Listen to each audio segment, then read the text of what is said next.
A eleição do apóstolo 12. É orando disséramos: Tu, Senhor, conhecedor dos corações de todos, mostra qual destes dois tens escolhido. Atos capítulo 1, versículo 24.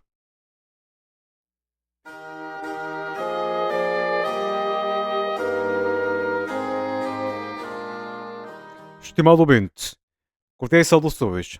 O meu nome é Juan Cepeda e neste áudio eu vou abordar a respeito à eleição do apóstolo número 2, tanto desde a perspectiva de Timóteo de Pedro, junto aos demais irmãos mencionados em Atos dos Apóstolos capítulo 1, como, obviamente, desde a perspectiva da eleição do apóstolo Paulo, pela soberana vontade de Deus.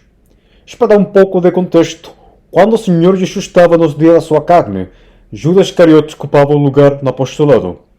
Não tanto aquele homem foi guiamento daqueles que arrastaram ao Senhor Jesus para o humilhar ao vituperar entre a multidão e finalmente o entregar a morrer na cruz do Calvário.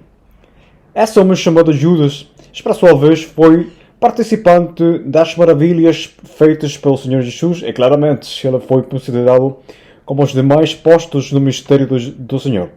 Lamentavelmente para Judas, o qual nunca foi salvo, tomou a louca decisão de matar-se no mesmo campo que tinha comprado como dinheiro de que aqueles perseguidores do Senhor Jesus deram-lhe em troca de trair. Deste modo, a vontade do Senhor era que existissem 12 apóstolos, a qual era necessário que algum homem ocupasse o lugar deixado por Judas. Vamos começar.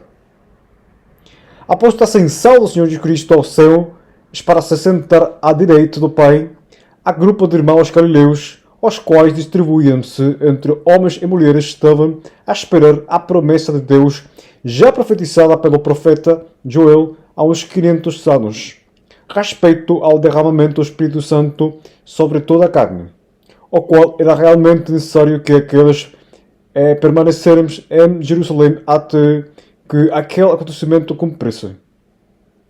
O Senhor Jesus estabeleceu mandamentos para eles, entre os quais estão: se os nomes se pregasse o arrependimento e a remissão dos pecados em todas as nações, começando por Jerusalém, é destas coisas sois vós testemunhas.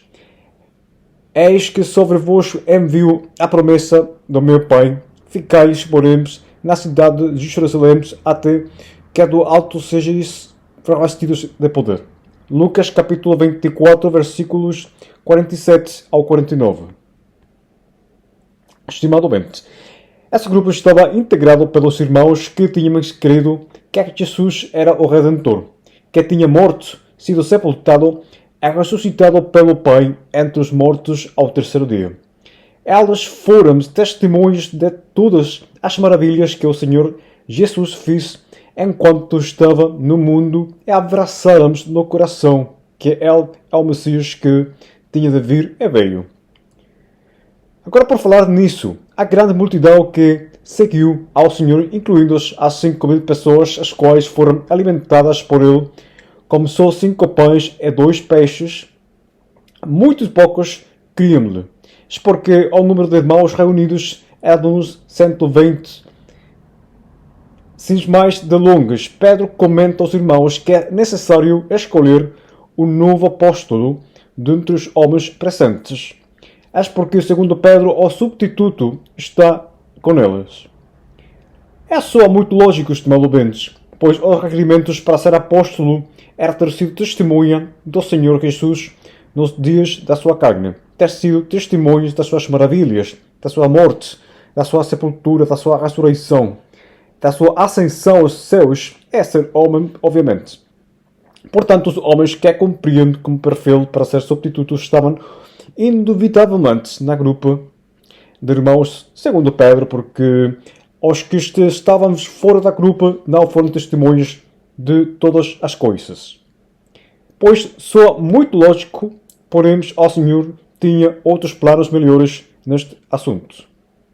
Estimado ouvinte, primeiro, eu vou-me referir à fracassada eleição do apostolado de Matias e depois eu vou contrastar como a verdadeira lição do apostolado de Paulo, a qual dá-nos muitas ensinanças, não só a nível doutrinal, senão também ensina-nos uma grande lição em nosso relacionamento com o Senhor. O apóstolo Pedro e os demais irmãos ali presentes sabiam perfeitamente que a vontade do Senhor era que homens dele que cumprir os requerimentos para ser apóstolo ocupe o apostolado para completar a grupa de 12. Agora, foi a vontade do Senhor que estivermos a cargo da eleição? Claro que não, pois os mesmos postos foram eleitos pelo Senhor. Então, por que eles sentirmos como a potestade de escolher 2 irmãos como candidatos a apóstolo? Pois bem, elas carecíamos do conhecimento da revelação de Deus nesse então. Vamos ler agora Atos capítulo 1, versículo 21 ao 26. É necessário, pois, que dois homens que conviveram conosco todo o tempo em que o Senhor Jesus entrou e saiu entre nós, começando desde o batismo de João até ao dia em que de entre nós foi recebido em cima. Uma delas se faça conosco testemunha da sua ressurreição. E apresentaram 2. José, chamado Barrabás, que tinha por sobrenomes o Justo, e Matias. Orando, disseramos do Senhor, contido dos corações de todos, mostra qual destes 2 temos escolhido, para que tome parte deste ministério apostolado, de que Judas se desviou, para ir para o seu próprio lugar. Lançando-lhe sortes, caiu a sorte sobre Matias.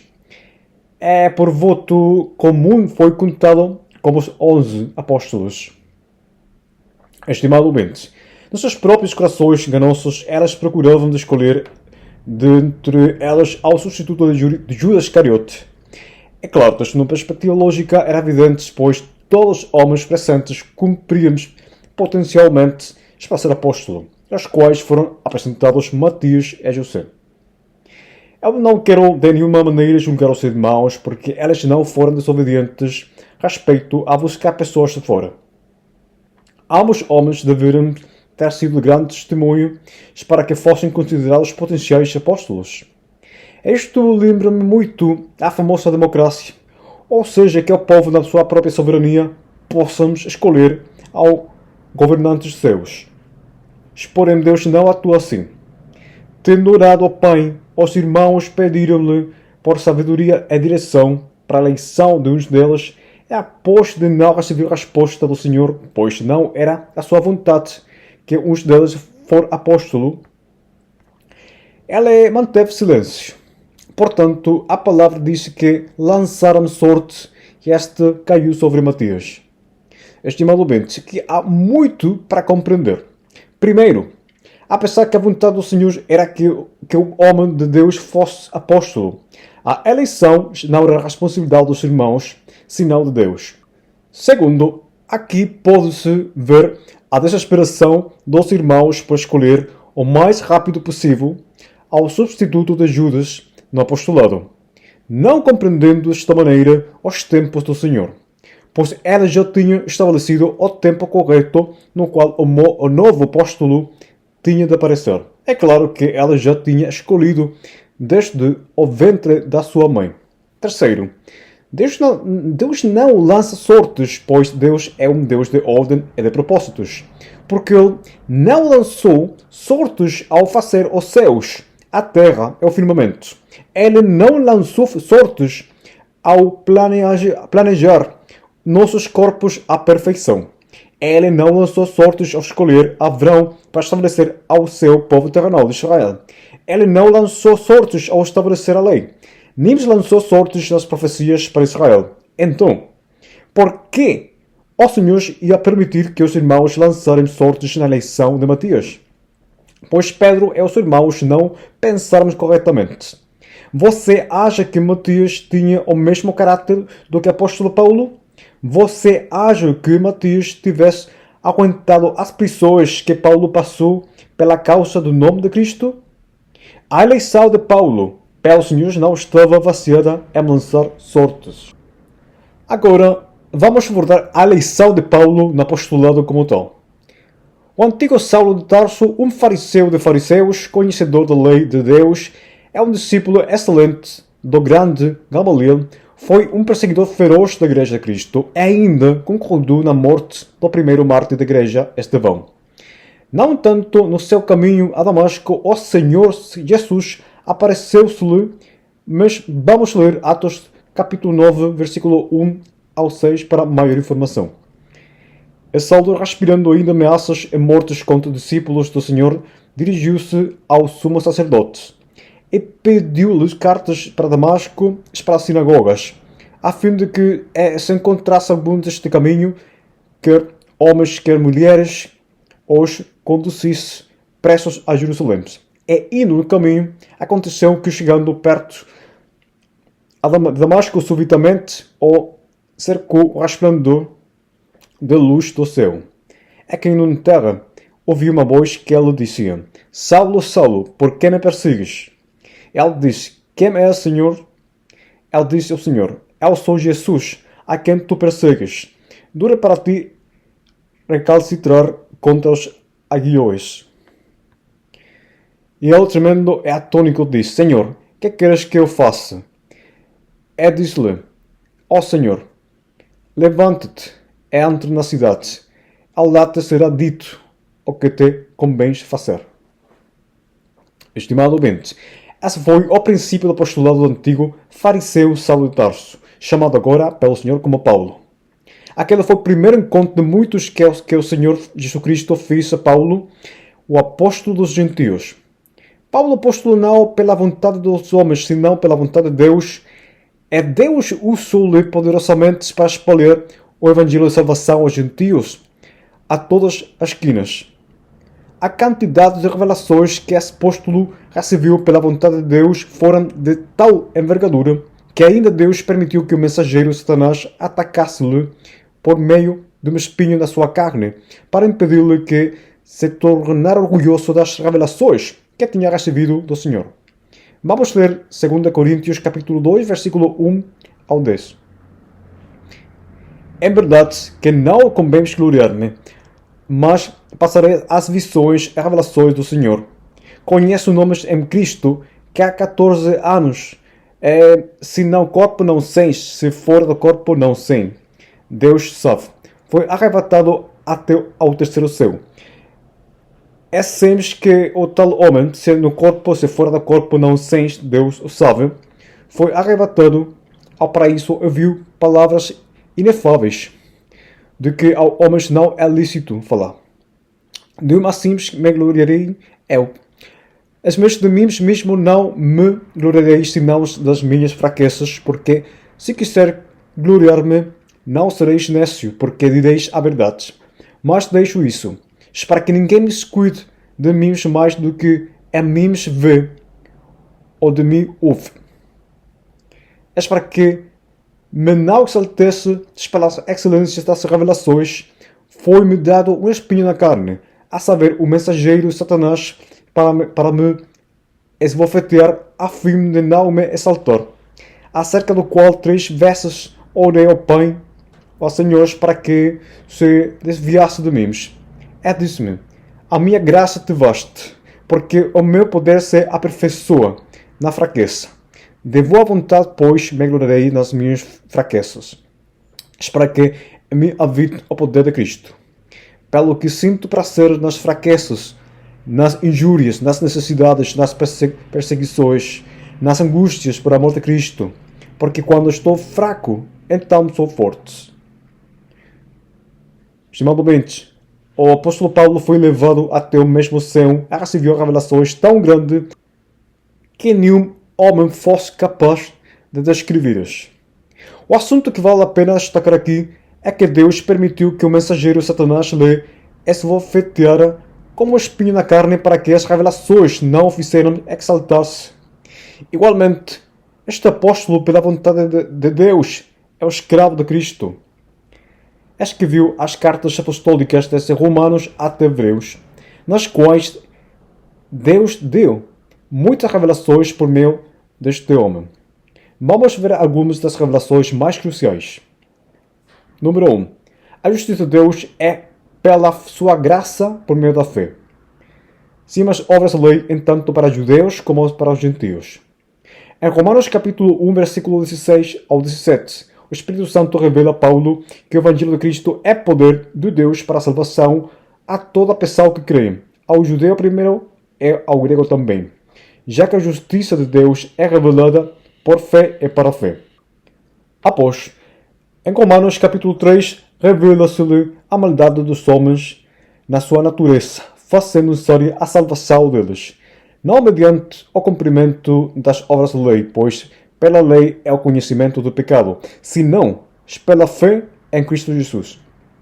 Esta revelação gerou um grande conflito entre os judeus e Paulo, pois os primeiros estavam a tentar cumprir as obras da lei para a salvação, enquanto esperavam ao seu Messias, o qual veio, nosso Senhor Jesus Cristo. Número 2. A fé como meio de justiça. Em Romanos capítulo 5, versículo 1, Paulo disse que pela fé nós somos justificados diante do Senhor dos pecados nossos. É dizer, passamos de ser injustos a ser justos diante os olhos de Deus. Em Hebreus capítulo 11, versículo 1, Paulo define a fé como a certeza das coisas que se esperam, é a convicção da existência de coisas que não podem ser vistas. Portanto, na fé não estão as obras da lei envolvidas. Deste mesmo capítulo de Hebreus, Paulo cita aos judeus que os homens dos tempos antigos manifestaram as obras observadas pelo povo de Israel pela fé, não pelo cumprimento da lei. Em Romanos capítulo 10, versículo 17, para sua vez, o apóstolo diz que a fé que salva vem pelo ouvir, é ouvir pela palavra de Deus, não pelo ouvir a lei falada pelos judeus. Ponto 3. Paulo revela-se-lhe com detalhes o Evangelho de Salvação. O apóstolo escreve aos irmãos de Coríntios a seguinte mensagem: Também vos notifico, irmãos, o Evangelho que já vos tenho anunciado, o qual também recebisteis, e no qual também permaneceis, pelo qual também sois salvos, se os retiverdes, tal como vou-lo tê-lo anunciado, senão é que crestes em vão.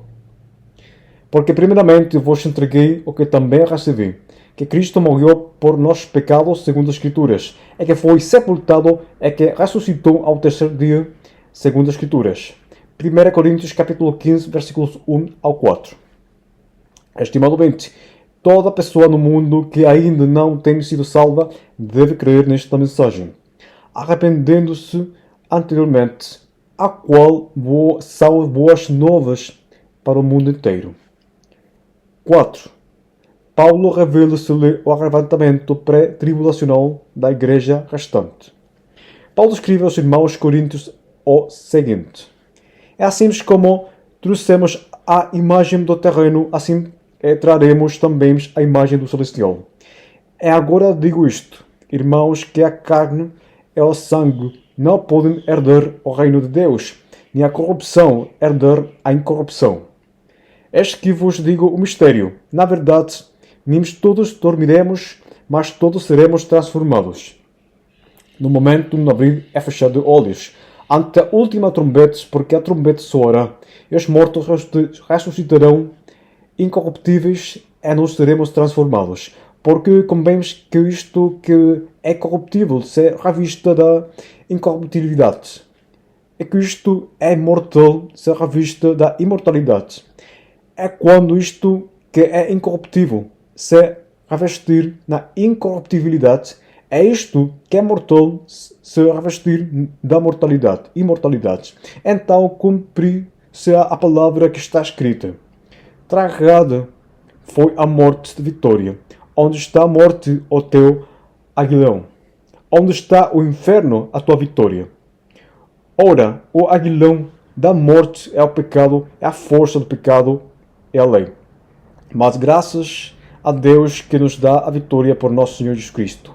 Portanto, meus amados irmãos, sede firmes e constantes, sempre abundantes na obra do Senhor, sabendo que o vosso trabalho não é vão no Senhor. 1 Coríntios capítulo 15, versículos 49 ao 58. Por sua vez, Paulo escreve aos irmãos de Tessalónica: Não quero, porém, irmãos, que sejais ignorantes acerca dos que já dormem, para que não vos entristeçais como os demais que não têm esperança. Porque se cremos que Jesus morreu e ressuscitou, assim também aos que em Jesus dormem, Jesus os tornará a trazer com ele. Dissemos-vos, pois, isto pela palavra do Senhor, que os que ficamos vivos, para a vinda do Senhor, não precederemos os que dormem, porque o mesmo Senhor descerá dos céus com alarido, e com voz de arcanjo, é como a trombeta de Deus, e os que morrermos em Cristo ressuscitarão primeiro. Depois nós, os que ficamos vivos, seremos arrebatados juntamente com eles nas nuvens, a encontrar o Senhor nos ares. E assim estaremos sempre com o Senhor. Portanto, consolai-vos uns aos outros com estas palavras. 1 Tessalonicenses capítulo 4, versículo 13 ao 18. Estimado ouvinte, o arrebatamento da Igreja a Cristo, que fique na terra, é uma revelação feita detalhadamente pelo Senhor ao Paulo. Já ao profeta Joel revelou-se-lhe respeito a esse acontecimento, mas não tão profundamente como o apóstolo Paulo. Porém, o assunto deste áudio não é sobre o arrebatamento, pois, se Deus o permite, eu farei um áudio disto. Mas vamos ler o que Isaías diz no capítulo 17, dos versículos 10 ao 12. Porque te esqueceste do Deus da tua salvação e não te lembraste da rocha da tua fortaleza. Portanto, plantarás formosas plantas e assentarás nelas ramos estranhos. E no dia em que as plantares, as farás crescer, e pela manhã farás que a tua semente brote. Mas a colheita voará no dia da angústia e das dores insofríveis.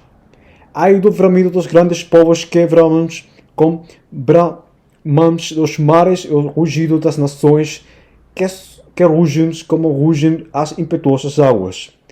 Isaías capítulo 17, versículos 10 ao 12.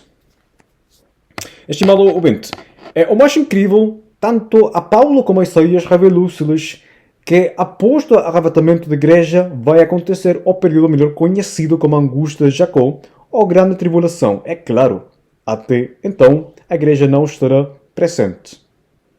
Além, Isaías não assinala a igreja como tal, mas Paulo se o faz, pois a igreja do Senhor não existia nos tempos do profeta. Estimado ouvinte, ao voltar à fracassada eleição de Matias como o substituto de Judas Iscariote, é simples querer minar a este homem, mas você acredita que ele tiver aguentado as aflições que Paulo passou pela causa de Cristo? Pois, depois de Atos capítulo 1, nunca mais o nome de Matias é mencionado. E não sabemos se terá passado perseguições, de prisões ou de morte como Paulo e os seus companheiros no Evangelho passaram pela causa da salvação de outros. Igualmente, como o Senhor Jesus escolheu aos apóstolos, o que estavam a pensar eles que, pela sua própria decisão, foram capazes de escolher ao apóstolo número 12? Claramente, estimado ouvinte, elas apoiaram-se na sua própria prudência e não confiaram em primeira instância do Senhor. É quando já estavam prontos os dois candidatos, Matias e José, eles decidiram orar ao Pai para receber revelações para escolher o melhor entre elas dois. Não obstante, o Senhor já tinha separado Paulo desde que ela estava no ventre da sua mãe, como ele mesmo o disse em Gálatas capítulo 1, versículo 15. E em algumas saudações ao princípio das epístolas, Paulo é claro ao expressar aos irmãos que pela vontade de Deus ele é apóstolo de Jesus Cristo, apesar que alguns irmãos tinham dúvidas do seu apostolado, devido a que Paulo não cumpria com os requerimentos como os demais apóstolos compreendiam. Uma grande diferença vê-se aqui, estimado ouvinte. Tudo o que o Senhor escolhe vai prosperar. Em vez, tudo o que o homem escolhe assim na direção é vontade do Senhor vai perecer. A eleição do apóstolo 12 foi no tempo de Deus, não no tempo dos irmãos. Paulo foi a quem Deus escolheu a ser apóstolo, não Matias. Estando apressados em escolher o apóstolo 12 entre eles, tomando em conta que a promessa do Espírito Santo estava muito próximo de ser cumprida, elas foram obedientes ao mandamento de Jesus de ficar em Jerusalém até o dia de Pentecostes. Mas, segundo elas, o futuro apóstolo tinha de estar em Jerusalém e não fora da cidade, porque era necessário que os apóstolos 12 também foi selado com o Espírito Santo da promessa no dia de Pentecostes. Estimado ouvinte, além disso, eu quero voltar ao assunto da fracassada lição de Matias no apostolado a casos práticos em nossas vidas. O que quero dizer com isso? Pois que o Senhor tinha uma absoluta vontade de que existisse o substituto de Judas Iscariote no apostolado, que seja um verdadeiro apóstolo alinhado ao coração do Senhor. E os demais apóstolos é tudo a grupo de irmãos que encontravam-se em Jerusalém sabiam que essa foi a vontade de Deus. Em outras palavras, elas sabiam o fim, mas não o meio da eleição, devido a que Paulo já tinha sido separado desde o ventre da sua mãe para ser o apóstolo aos gentios. É dizer, que elas quiseram fazer a vontade de Deus por meio de métodos humanos e não pelo guiamento divino. Como caso prático, imagine por um instante que você, sendo salvo, vai ao céu incondicionalmente. Mas você quer fazer da sua vida cristã uma vida morna, focando-se mais no terrenal do que no espiritual. Mas Deus quer que você seja maduro espiritualmente, que pregue as boas novas do Evangelho a toda criatura, pois em ambos casos você vai ao céu, porque temos sido salvos pela graça de Deus por meio da fé no Evangelho. Mas você, ao longo da sua vida cristã, não tem feito a vontade de Deus, e portanto não terá galardões celestiais. Ou se chega a ter, vão ser muitos casos.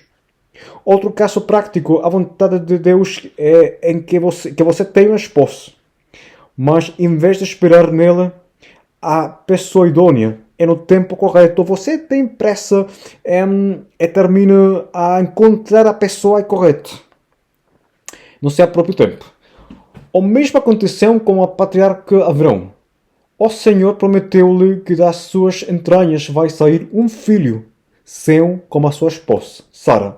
E após levou-lhe fora da sua tenda para mostrar-lhes as estrelas do céu, prometendo-lhe que a sua descendência seria tão grande como as incontáveis quantidades de estrelas.